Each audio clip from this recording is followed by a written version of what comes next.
எப்போ நடுவீங்க சீசனை அதை சொல்லுங்க. இது மேக்ஸிமம் வையாசி ஆடியில் நட்டால் நல்லா பட்டம் ஒரு பட்டம்ன்றதுக்கு அந்த சீசன் நட்டோம்னா மராத ஆடி ஆவணி போய் புரட்டாசி ஐத்து காத்திய மாதிரி தை ஒரு தாருக்கு 4 to 5 சீப் வரும். 4 to 5 சீப் வரும். ஆமாம், ஒரு சீப்பில் 16 காய்ங்க 20 காய் இருக்கும். 16 20 இருக்கும். இப்போனா ஒரு 5 சீப்னா ஒரு 80 பழம் மினிமம் ஆவரேஜாக 80 ஆவரேஜ் 80. அதான் ஒரு கண்ணு நட்டதுல இருந்து அறுவடை வரத்துக்கு எத்தனை நாள் ஆகும்? அதான் 18 மாதம் ஆகும். 18 மாதம் 1.5 வருஷம் 1.5 வருஷம். கூடு பயிரா ஏலக்காய் செடி நட்டுருக்கிறீங்க. இந்த இது ரெண்டு பக்கமும் வந்து பார்த்தீங்கன்னா வாழை மரம் இருக்குது. சென்டரில் வந்து பார்த்தீங்கன்னா ஏலக்காய் செடி நட்டுருக்குறாங்க. கேட்குறவங்களுக்கு அது தார் வெட்டின பிறகு கண்ணு அறுவடை பண்ணி சேல்ஸ் பண்ணிடலாம். மீதி 2வது ஒரு கட்டை விடலாம். 1வது ஒரு கட்டை.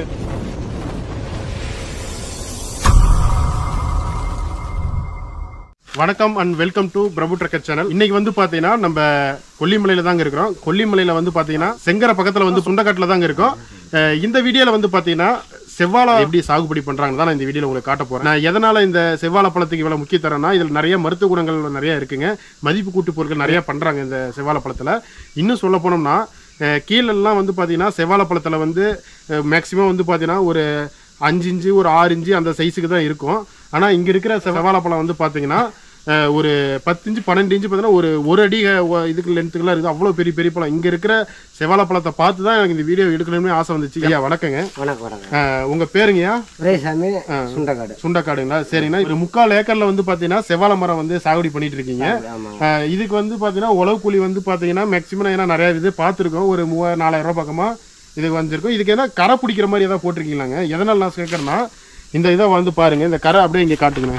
இந்த கரை வந்து பார்த்தீங்கன்னா வாரி மாதிரி இருக்குது. 2 பக்கமும் இந்த பார் மாதிரி பிடிச்சிட்டு அதுக்கு இதுக்கு வந்து பார்த்தீங்கன்னா ஒரு 6 அடி 7 அடி மாதிரி வாரி மாதிரி போட்டிருக்கிறாங்க சைடில். அதனால தான் கேட்குறேங்க. இது கொஞ்சம் வித்தியாசமாக இருக்குது உழவு. இதுக்கு எதாவது பாரு பிடிக்கிறது தனியாக உழவு கூலி அந்த மாதிரி தான் பண்ணுறீங்களாண்ணா? இது ஒன்றும் இல்லைங்க. ஃபர்ஸ்ட்ல வந்து சின்ன கண்ணா இருக்கும்போது சென்டரா இருக்கும். மறுபடி மரம் பெருசாகும்னா காத்துல மரம் சாயாம இருக்கு. அது இணைக்கிறது. சைடில் இருந்த மண்ணெல்லாம் இதில் போட்டு இணைச்சு வாய்க்கால் மாதிரி பண்ணி விட்டுறீங்க. வாய்க்கால் மாதிரி பண்ணிவிட்டு இதில் தண்ணி வச்சு அப்படி இழுத்துக்கும். கண்ணெல்லாம் எங்கன்னா வாங்குறீங்க? எப்படி தேர்வு செய்கிறீங்க? இதுக்கு ஏதாவது அந்த நீங்கள் அந்த மரவள்ளி கிழங்குக்கு வந்து பார்த்தீங்கன்னா அந்த சீட் ட்ரீட்மெண்ட் பண்ணுறதுக்கு அந்த ட்ரைகோடர்மா விரிடி சூடோமோனஸ் அதில் வந்து தண்ணியில் கலந்து நடுறீங்க நோய் தாக்கிறதுக்கு. இதுக்கெல்லாம் எந்த மாதிரி நான் பண்ணுறேன்? இதுக்கும் அதே மாதிரி தாங்க. இதை டெஸ்ட் பண்ணி வேளாண் பேர் மூலமா டெஸ்ட் பண்ணி அவங்க என்னென்ன மருந்து நினைச்சு நடுன்னு சொல்லுவாங்க. அக்ரிகல்ச்சர் மூலமா அதை நினைச்சு எல்லாம் நட்டு உள்ள உரம் புரண மருந்து வேப்ப முன்னாக்கு எல்லாம் கலந்து போட்டு உள்ளார குழியில சரம் 2 அடிக்கு 2 அடி ஆழம் தோண்டுவீங்க. தோண்டி அதில் ஃபுல்லா மண்ணு போட்டு மேலாவ ஒரு அடி உயரம் இருக்கிறது அப்பதான் அந்த கண்டை வைக்கணும்.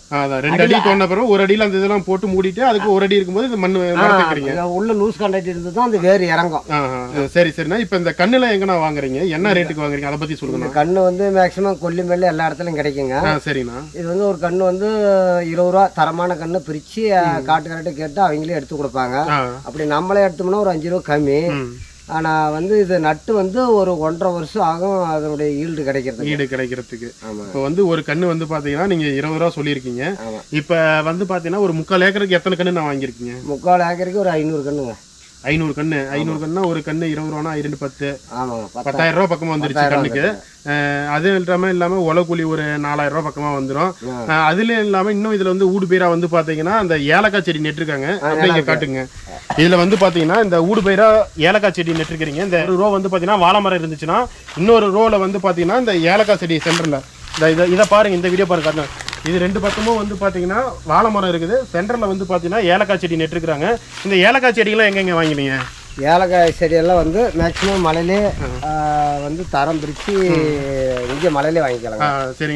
நம்ம சேனல்லையும் வந்து பார்த்தீங்கன்னா ஏலக்காய் செடியை பற்றி ஒரு முழு வீடியோவே போட்டுருக்கிறேன். எங்கே வந்து நாற்று வாங்குறாங்க, எங்கே வந்து விற்பனை செய்கிறாங்க, என்ன ரேட்டு கொடுக்குறாங்கன்னு சொல்லிட்டு நம்ம சேனல்லே போட்டிருக்கேன். இது வரைக்கும் நீங்கள் பார்க்காம இருந்தீங்கன்னா மறக்காமல் போயிட்டு பாருங்கள். நான் எதனால் சொல்கிறேன்னா இந்த இதில் வந்து பார்த்தீங்கன்னா இந்த மரம் வந்து 1.5 வருஷம் ஆச்சுன்னா அது 1.5 வருஷத்தில் வந்து பார்த்தீங்கன்னா அது ஓரளவுக்கு நல்லா பெருசாக வந்துடும். அது இதோட இன்னும் கொஞ்சம் சைடு இன்கம்மும் வந்தால் பார்த்தீங்கன்னா அதுலேயும் நம்ம மிளகுலையும் எடுத்துக்கலாம். அதுக்கோசரம் தான் சைடில் வந்து நல்லெல்லாம் வர்றதுக்கோசரம் நெட்டுருக்குறாங்க. எத்தனை நாளைக்கு ஒரு டைம் தண்ணி விடுவீங்க? இது வந்து வாரம் ஒரு டைம் விட்டானுங்க. இப்போ ஏன்னா மழை சீசன் குறைவு, அதனால இல்லைன்னா 15 நாளைக்கு ஒரு டைம் விட்டு கூட போதும். இப்போ வாரம் ஒரு டைம் விட்டே ஆகணும். வாரம் ஒரு டைம் இந்த செவ்வாழை மரத்துக்கு தண்ணி விட்டே ஆகணும். சரிங்க. தண்ணி இருந்தால் மட்டும்தான் உங்களுக்கு நல்ல ஈல்டு நல்லா கிடைக்கும். ஆமாம், ஒரு 80 to 100 காய் வரும். சரி. இப்போ வந்து பார்த்தீங்கன்னா இப்போ மரம் நட்டுறீங்க. இதை வந்து இடக்கட்டை வந்துச்சுன்னா இது நம்ம சேல்ஸ் பண்ணலாமா இல்லை இடக்க இந்த பக்கட்டு வந்து கேட்குறவங்களுக்கு அது தார் வெட்டின பிறகு கண்ணு அறுவடை பண்ணி சேல்ஸ் பண்ணிடலாம். மீதி 2வது ஒரு கட்டை விடலாம். 1வது ஒரு கட்டை இதிலே விடலாம். ரெண்டு ஐட்டம் எடுக்கலாம். 2 ஐட்டம் எடுக்கலாம். நம்ம என்ன கேட்குறோன்னா இப்போ இந்த இடக்கட்டை வரதுன்னா வந்து பார்த்தீங்கன்னா தார் வந்து ஊறாது, மரம் பெருசாக வராத வாசம். நம்ம இடக்கட்டை வந்துச்சுன்னா அதில் நம்ம ஸ்டார்டிங்கில் வந்து நம்ம எடுத்துருவோம். இப்போ இந்த இடக்கட்டை வந்து பார்த்தீங்கன்னா சப்போஸ் இந்த மறைச்சு விட்ருவீங்களா, இல்லைன்னா இந்த இடக்கட்டை இருந்துச்சுன்னா வந்து பார்த்தீங்கன்னா தார் ஊறாது. இது எத்தனை நாளைக்கு வரப்போ வரைக்கும் என்ன பண்ணுவீங்க இந்த இடக்கட்டையில? இது வந்து தார் வரந்தேன்னு இடக்கட்டை விடக்கூடாது, வெட்டி விட்டுனே இருப்பாங்க. மாதிரி தார் வந்துருச்சுன்னா ஒரு கட்டை 2 கட்டை விடுவாங்க. 2 கட்டை விடுவாங்க, அவ்வளோதான் மேக்ஸிமம். ஒன்று வந்து சேல்ஸுக்கும், ஒன்று வந்து மராவது தார் வர்றதுக்கும் விடுவாங்க. ஆமாம். ஓகே. அந்த இப்போ இது வந்தாலும் ஒரு ரேட்டுக்கு நம்ம போட்ட காசு நம்ம எடுத்துடலாம். போட்ட காசு அதுலேயும் ஒரு 10,000 கிடைக்கும், ஒரு செலவுக்கு ஆயிரும். ஆமாம். ஒரு இப்போ 400-500 கட்டை விற்றோம்னா அது ஒரு 20,000 10,000 கிடைக்கும். 10,000 நம்ம விலைக்கு வாங்கின விலைக்கு நம்ம இது கொடுத்துடலாம். கட்டை வச்சுக்கலாம். எத்தனை நாளைக்கு ஒரு டைம் உரம் கொடுப்பீங்க? இது உரம் வந்துங்க மேக்ஸிமம் அதாவது கண்ணு நடம்போதே ஒன்று, மறுபடி அந்த வளர்ச்சி அடையிறதுக்கு ஒரு டைம் யூரியா, அது வேப்ப முன்னாக்கு, பேக்டாம்பாஸு, காம்ப்ளக்ஸு, சரி சரி, எருவு எல்லாம் கலந்து கொடுப்பாங்க. மறுபடி தார் போட்டோன்னு ஒரு 3 ஐட்டம் எருவு கொடுக்கணுங்க. ஆமாம், உரம் எருவு. ஆமாம். சரி சரிங்க. எவ்வளோ இந்த உரமே இப்போ நான் கண்ணு நட்டதுலேருந்து அறுவடை பண்ணுற வரைக்கும் எவ்வளோ உர செலவுலாம் எவ்வளோ வரும்? மேக்ஸிமம் ஒரு 500 கட்டை நட்டம் நாளைக்கு ஒரு 70-80,000 செலவாகுங்க. உரக்கு மற்ற எல்லா செலவுக்குமே. ஆமாம். லாபம் ஒரு 2.5 லட்ச ரூபா வந்ததுன்னா அது 70 போனால் ஒரு 130 கிடைக்கும், மீதி கிடைக்கும். ஆமாம். சரிங்க. இப்போ இது எத்தனை வருஷம் வந்து பார்த்தீங்கன்னா இது நம்மளுக்கு அறுவடை வரும்? கண்ணு நட்டதுலேருந்து அறுவடை வரதுக்கு எத்தனை நாள் ஆகும்? அதான் 18 மாதம் ஆகும். 18 மாதம். 1.5 வருஷம். 1.5 வருஷம் ஆகும். மற்ற மரம்லாம் வந்து பார்த்தீங்கன்னா ஒரு வருஷத்துலேயே வந்துடும். செவ்வாழை மட்டும் 1.5 வருஷம் கழிச்சு தான் அறுவடை ஆகும். அப்படிங்களாண்ணா? சரி சரி. ஏன்னா இப்போ மலையில் இருக்கிற பழத்துக்கு வந்து பார்த்தீங்கன்னா தண்ணி டேஸ்ட்டே ரொம்ப சூப்பராக இருக்கும். செவ்வாழை மரம் கீழே சாப்பிட்ற செவ்வாழை மரத்துக்கும் நம்ம மலை மேலே இருக்கிற செவ்வாழை பழத்துக்கும் அந்த மண் இதுக்கும் தண்ணிக்கும் வந்து பார்த்தீங்கன்னா அவ்வளோ சூப்பராக டேஸ்ட்டாக இருக்கும். அதனால தான் வந்து பார்த்தீங்கன்னா உங்களுக்கு வீடியோவே எடுத்து போடலான்ட்டு இருந்தது. இந்த கொல்லிமலையில் வர்றவங்க நிறைய பேர் வந்து பார்த்தீங்கன்னா இங்கே இருக்க நீங்கள் பழத்தை பார்த்தாலே தெரியும் ஒவ்வொரு பழமும் எவ்வளோ பெருசாக இருக்குன்ட்டு. அடுத்ததாக வந்து பார்த்தீங்கன்னா இந்த வாழைப்பூவெலாம் எங்கே சேல்ஸ் பண்ணுறீங்க? இப்போ வந்து பார்த்தீங்கன்னா 400 கட்டை வருதுன்னா வாழை வந்து பார்த்தீங்கன்னா ஒரு 5 சீப்பு 6 சீப்பு வருங்க செவ்வாழைப்பழம். அதுக்கு கீழே வந்து பார்த்தீங்கன்னா அந்த வாழைப்பூ வரும். அந்த வாழைப்பூவெலாம் என்ன ரேட்டுக்கு நான் கொடுக்குறீங்க வித்து? அது அப்படி மெட்டலாக வண்டிக்கு வந்து எதாவது சேர்ந்தானா தார் போட்டு ஒரு குறிப்பிட்ட டைம் ஆனால் ஒடிச்சு மெட்டலாவுக்கு 10, 15, 20 விற்றுருவாங்க கீழே. ஓ, இங்கிருந்து கொண்டு போய் நீங்கள் மெட்டலா மண்டியில் போட்டுருவீங்க. மண்டியில் அதான் ஒரு இது வந்து பார்த்தீங்கன்னா என்ன ஒரு 5 ரூபா 10 ரூபா அந்த ரேட்டுக்கு போங்க. அது ஒரு ஒரு 50 பூ, ஒரு 20 பூ, 30 பூ மொத்தமாக சேரணும் அந்த கோமா அந்த வாழைப்பூ. சரி சரிங்கண்ணா. வாழைப்பூ வந்து பார்த்தீங்கன்னா இவங்க வந்து மெட்டலால மண்டி இருக்குங்க. இவங்க வந்து பார்த்தீங்கன்னா இங்கேருந்து போகிற பெட்ரோல் செலவுக்கு ஒரு 100 பூ, ஒரு 60 பூ, 70 பூ இருந்தால் தான் இங்கேருந்து போயிட்டு அங்கே போயிட்டு வர பெட்ரோல் செலவுக்காக ஆகும். சப்போஸ் நம்ம அந்த வேறு வேலையாக போகும்போது இது கொண்டு போய் போட்டு அந்த வேலையும் பார்த்துட்டு இதுவும் பார்த்துட்டு வந்துடுவாங்க. ஏன்னா இந்த ஒரு 40 பூ 50 பூ எடுத்துகிட்டு போயினாங்கன்னா அது வர்ற காசுக்கு எங்களுக்கு கட்டுப்படி ஆகாது இந்த பெட்ரோல் செலவுக்குலாம். ஒரு பூ வந்து பார்த்தீங்கன்னா மண்டியில் ஒரு 10 ரூபா 12 ரூபா இந்த ரேஞ்சுக்கு வந்து கொடுத்துட்ருப்பாங்க. இப்போ பூவில் வந்து நிறையா வந்து மருத்துவ குணங்கள்லாம் நிறையா இருக்குது. இந்த வாழைப்பூ வணங்கி சாப்பிட்றது, அப்புறமேட்டு இந்த வாழைத்தாறு போட்டதுக்கப்புறம் அந்த வாழைத்தண்டில் இருக்க அந்த வாழைத்தண்டு சாப்பிட்லாம், உடம்புக்கு ரொம்ப ரொம்ப நல்லது. அந்த வாழைத்தண்டு இருக்க அந்த தண்ணி நோண்டி குடிக்கிறது அது வந்து பார்த்திங்கன்னா இந்த அல்சருக்கு ரொம்ப நல்லது. அப்புறமேட்டு இந்த வயிற்றில் ஆண்களுக்கெல்லாம் வந்து இந்த கல் பிரச்சனை நிறையா வரும். அந்த பிரச்சனைக்கு வந்து பார்த்திங்கன்னா அந்த தண்ணி குடித்தா வந்து கரைஞ்சி சட்டுன்னு வந்து நம்ம உடம்புக்கு ரொம்ப ரொம்ப நல்லதுங்க. இன்னும் சொல்ல போனோம்னா வந்து பார்த்தீங்கன்னா இந்த வாழை மரத்தில் வந்து எல்லாமே வந்து பார்த்தீங்கன்னா மருத்துவ குணங்கள் பயன்பாடுகள் நிறைஞ்சதாக இருக்குது. தண்டும் யூஸ் ஆகுது, வாழைப்பூவும் யூஸ் ஆகுது, செவ்வாழை பழமும் யூஸ் ஆகுது.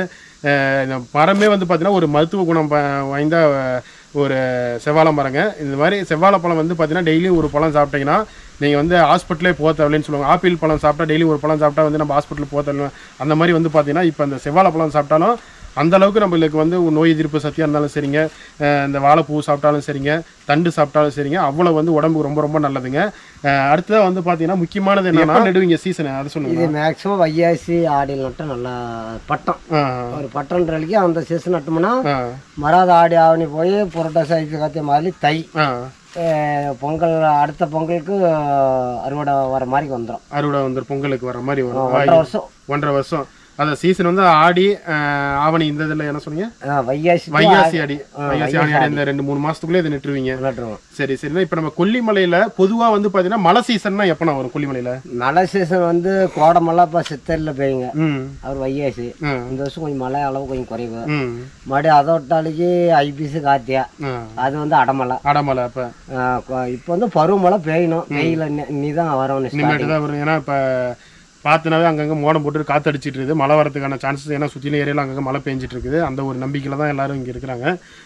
அடுத்ததாக வந்து பார்த்தீங்கன்னா மெயினாக வந்து பார்த்தீங்கன்னா இது எங்கடா வந்து நீங்கள் சேல்ஸ் பண்ணுறீங்க இந்த செவ்வாழம் பழம்லாம்? அதை கொஞ்சம் இது வியாபாரிங்க வந்து செம்மேட்லேருந்து வருவாங்க. செம்மேடு வியாபாரி அங்கேருந்து வந்து மொத்தமாக வந்து காய் கணக்கா இல்லை தார் கணக்கு பேசி அவங்க மொத்தமாக வந்து இப்போ கான்ட்ராக்டாக 2 லட்சம் 3 லட்சம் தார் கணக்கு எண்ணி காசு அட்வான்ஸ் கொடுத்துட்டு போயிடுவாங்க. சரிண்ணா. ஒரு தாருக்கு வந்து பார்த்தீங்கன்னா எத்தனை சீப்புனா வரும்? ஒரு தாருக்கு 4 to 5 சீப் வரும். 4 to 5 சீப் வரும். ஆமாம். ஒரு சீப்பில் 16 காய்ங்க 20 காய் இருக்கும். 16-20 இருக்கும். இப்போனா ஒரு 5 சீப்னா ஒரு 80 பழம் மினிமம் ஆவரேஜா? 80. அதான் ஒரு தாருக்கு வந்து பார்த்தீங்கன்னா ஆவரேஜா 80 பழம் இருக்கும். நம்ம வெளியில் போயிட்டு நம்ம கொல்லிமலை இந்த சோளக்காட்டில் வந்து பார்த்தீங்கன்னா நம்ம சந்தை இருக்குதுங்க. டெய்லி சந்தை இருக்குது. அங்கே போயிட்டு ஒரு பழம் கேட்டிங்கன்னா 15 ரூபாயிலிருந்து 20 ரூபா வரைக்கும் கூட ஒரு பழம் சொல்றாங்க. காட்டுக்காரட்டா 10 ரூபா 12 ரூபா ரேட்டுக்கு ஒரு பழம் உங்ககிட்ட வாங்கி அவங்ககிட்ட 5 ரூபாயிலிருந்து 20 ரூபா ரேட் வரைக்கும் விற்கிறாங்க. ஆனால் பழம் வந்து பார்த்தீங்கன்னா ஒன்றும் பெரிய பெரிய பழமா இருக்கும். நான் உங்களுக்கு அங்கே போயிட்டு சந்தையில் போயிட்டு எப்படி இருக்குன்னு அந்த பழத்தை நான் உங்களுக்கு காட்டுறேன். தாருக்கு வந்து 5 சீப்பு 4 to 5 சீப்பு 5லிருந்து 6 சீப்பு சில இடத்துல தாரை பொறுத்து வரும். ஒரு தாருக்கு வந்து பார்த்தீங்கன்னா அப்ராக்சிமேட்டாக 80லிருந்து 100 பழம் வரும்னு சொல்லியிருப்போம். என்ன ரேட்டுக்கு சார் வந்து தாரில் வந்து இப்போ ஒரு பழம் வந்து 12 ரூபான்னா 80 பழம் வந்தால் 800 ரூபா 900 ரூபா அந்த ரேஞ்சுக்கு போகும். 900 ரூபா போனாலும் இப்போ ஒரு எத்தனை ஒரு 500 கட்டினா 45ங்களா? 4.5 லட்ச ரூபா வரும். 4.5 லட்ச ரூபா வரும். இப்போ அது செலவு எவ்வளோங்கண்ணா வரும் மொத்தம்? செலவு வந்து ஒரு 1,500. 1,500 அதிக செலவு பண்ணி தான் அதிக வருமானம் கிடைக்கும். ஆமாம். ஏன்னா இப்போ ஒரு 4.5 லட்ச ரூபா சொல்கிறது வந்து பார்த்தீங்கன்னா எல்லா தாரும் ஒரே மாதிரி இருக்காது. ஒரு தாரில் வந்து 4 சீப்பு இருக்கும், ஒரு தாரில் 6 சீப்பு இருக்கும், ஒரு தாரில் வந்து பார்த்தீங்கன்னா 2 சீப்பு கூட இருக்கும். பழம் வந்து ஒரு தார் நல்லா நீரோட்டம் அதிகமாக இருக்கிறது.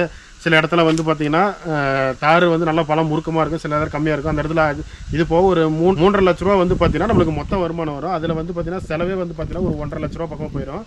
ஒரு 1.5 வருஷம் கழிச்சு நீங்கள் இந்த வெள்ளாமை முடிச்செல்லாம் வந்து பார்த்தீங்கன்னா ஒரு மினிமம் ஒரு 1.5 லட்சத்துலேருந்து 2 லட்ச ரூபா வரைக்கும் நிற்கும் எல்லாம் செலவு போவேன். தொழில் வந்து பார்த்தீங்கன்னா இந்த செவ்வாழை வந்து பார்த்தீங்கன்னா ஒரு லாபகரமான தொழில் தாங்க. ஏன்னா கொல்லிமலையில் பொறுத்த வரைக்கும் இந்த பழத்துக்கு வந்து பார்த்தீங்கன்னா தனி மரியாதை இருக்குது. செவ்வாழை பழத்துக்கு எல்லா பயணிகள் நிறைய பேர் கொல்லிமலைக்கு வருவாங்க. வந்தாங்கன்னா கண்டிப்பாக ஒரு 2 பழம் இல்லைன்னா ஒரு சீப் பழமாவது கண்டிப்பாக வாங்கிட்டு போவாங்க எங்கள் வீட்டுக்கு. டேஸ்ட்டு ரொம்ப நல்லது. செவ்வாழை பழத்தில் நிறைய வந்து மதிப்பு கூட்டு எல்லாம் பொருள் நிறைய வித்துட்டு இருக்காங்க. செவ்வாழை பழத்தை வந்து சிப்ஸாகவும் யூஸ் பண்ணுறாங்க. பச்சைக்காய் அரிஞ்சு சிப்ஸ் வெட்டி நம்ம இந்த எப்படி இந்த நேந்திர பழம் சிப்ஸ் போகிறோமோ அதே மாதிரி செவ்வாழை சிப்ஸும் போட்டு நிறைய இடத்துல வித்துட்டு இருக்காங்க. இன்னும் சொல்ல போனோம்னா செவ்வாழை பழத்தை வந்து நம்ம சிப்ஸ் மாதிரி வந்து அரைச்சி சிப்ஸ் மாதிரி வெட்டி விட்ருவாங்க. வெட்டி வந்து வெயிலில் காய போட்டு வடகை மாதிரி அது ரெடி பண்ணி அதை மாதிரி சேல்ஸ் பண்ணுறாங்க. அதை வந்து இந்த தேனில் போட்டு சாப்பிட்டோம்னா ரொம்ப ரொம்ப ஊற வச்சு சாப்பிட்டா ரொம்ப நல்லது. இன்னும் வந்து பார்த்தீங்கன்னா அந்த காய வச்ச அந்த வடகம் பாருங்களா அதை வந்து அரைச்சிட்டு தேனில் கலந்து சாப்பிட்றாங்க. அதுவும் இப்போ நிறைய வித்தியாசமாக மதிப்பு கூட்டி விற்கிறாங்க. அப்புறமேட்டு தேனில் ஊற வச்சு சாப்பிட்றாங்க காய வச்சு. அப்புறமேட்டு ஜூஸ் போட்டு குடிக்கிறாங்க. ஜூஸ் அரைச்சி ஜூஸில் வந்து இன்னும் வந்து எக்ஸ்ட்ரா வந்து பார்த்தீங்கன்னா அந்த பாதாம் பிஸ்தா முந்திரி இதெல்லாம் சொல்லுவோம் பார்த்தீங்களா, அந்த ஜூஸில் வந்து இந்த பழத்தோடு போட்டு அரைச்சி குடிக்கும்போது இன்னும் பயங்கர உடம்புக்கு ரொம்ப ரொம்ப நல்லதுங்க. இந்த செவ்வாழை மரத்தில் வந்து எல்லாமே வந்து பார்த்தீங்கன்னா மதிப்பு கூட்டி விற்கலாங்க. ஆனால் அந்தளவுக்கு உடம்புக்கு ரொம்ப ரொம்ப நல்ல ஒரு பொருளாக வந்து இந்த செவ்வாழை மரம் இருக்குது. இந்த வீடியோவில் வந்து பார்த்தீங்கன்னா உங்களுக்கு செவ்வாழை மரத்தை பற்றி நான் முழு தகவலையும் நிறையா சொல்லியிருப்பேன். மலை அடிவாரத்தில் வந்து பிளைனில் வந்து பார்த்தீங்கன்னா கயிறு கட்டுவாங்க. சப்போஸ் வந்து பார்த்தீங்கன்னா கோடை காலத்தில் வந்து மழை வரும்போது வந்து பார்த்தீங்கன்னா அந்தளவுக்கு காற்று அதிகமாக வரும். காற்று அதிகமாக வரும்போது வந்து பார்த்தீங்கன்னா இந்த மரம் வந்து சாஞ்சு உடையிறது வர மாதிரி இருக்கும். ஏன்னா இப்போ இது வந்து பார்த்தீங்கன்னா 1 வருஷத்துக்கு மேலே இது நெட்டாச்சு. எந்த ஒரு கயிறுமே கட்டாமல் இருக்கிறாங்க. எதனால் கயிறு கட்டல? சப்போஸ் காற்று வந்துச்சுன்னா நம்ம உடைஞ்சிடாதுங்களா? இது வந்து பள்ளமான பகுதிங்க, அதனால மண் நினைச்சிருக்கிறோம். இது மண் வந்து செம்மண் கடிச்ச மண்ணு. மேக்சிமம் சாயறதுக்கு கொஞ்சம் வாய்ப்பு இல்லை. ஆமா. ஏன்னா இந்த மண் வந்து பார்த்தீங்கன்னா வாரி மாதிரி போட்டுட்டு இந்த கண்டு மேலே ஒரு இது உங்களுக்கு காட்டியிருப்போம் முன்னாடி ஸ்டார்டிங்லேயே அணைச்சி விட்ருக்காங்க. நல்லா வாரி மாதிரி போட்டுவிட்டு கீழெல்லாம் வந்து பார்த்தீங்கன்னா மூங்கி ஒவ்வொரு மரத்துக்கு வந்து பார்த்தீங்கன்னா அந்த மூங்கி தப்பை மாதிரி கொடுத்துருப்பாங்க. இல்லைன்னா வந்து பார்த்தீங்கன்னா அந்த கொன்னைக்கிட்ட வந்து அந்த டொயின்னு சொல்லுவோம். அந்த டொயினை வந்து சுற்றிலையும் வந்து கட்டி விடுவாங்க. வாழை மரம் வந்து கீழே காற்றுல சாயாமல் இருக்கிறதுக்கு. ஒவ்வொரு ஏரியாவிலும் ஒவ்வொரு தகுந்த மாதிரி நம்ம வந்து பண்ணிட்டு இருக்காங்க, இந்த விவசாயம் பண்ணிட்டு இருக்காங்க. அதே மாதிரி கொல்லிமலையில் எப்படி பண்ணுறாங்கன்னு சொல்லிட்டு உங்களுக்கு செவ்வாழை மரம் எப்படி வந்து விவசாயம் பண்ணுறாங்கன்னு சொல்லி கொல்லிமலையில் உங்களுக்கு நான் வந்து ஒரு சிம்பிளாக வந்து கொஞ்சம் தெளிவாக உங்களுக்கு நான் சொல்லியிருக்கிறேன். இதில் வேறு எந்த ஒரு சந்தேகமாக இருந்தாலும் கண்டிப்பாக வந்து நீங்கள் கமெண்ட்டில் போஸ்ட் பண்ணுங்கள், நான் உங்களுக்கு கண்டிப்பாக எக்ஸ்பிளைன் பண்ணுறேன். கண்டிப்பாக இந்த வீடியோ உங்களுக்கு நான் பிடிச்சிருக்குன்னு நினைக்கிறேன். இந்த வீடியோ கடைசி வரைக்கும் பார்த்ததுக்கு ரொம்ப நன்றிங்க. மீண்டும் வேற ஒரு வீடியோவில் சந்திப்போம். நன்றி, வணக்கம் ஐயா. ரொம்ப சந்தோஷம். நன்றி, வணக்கம்.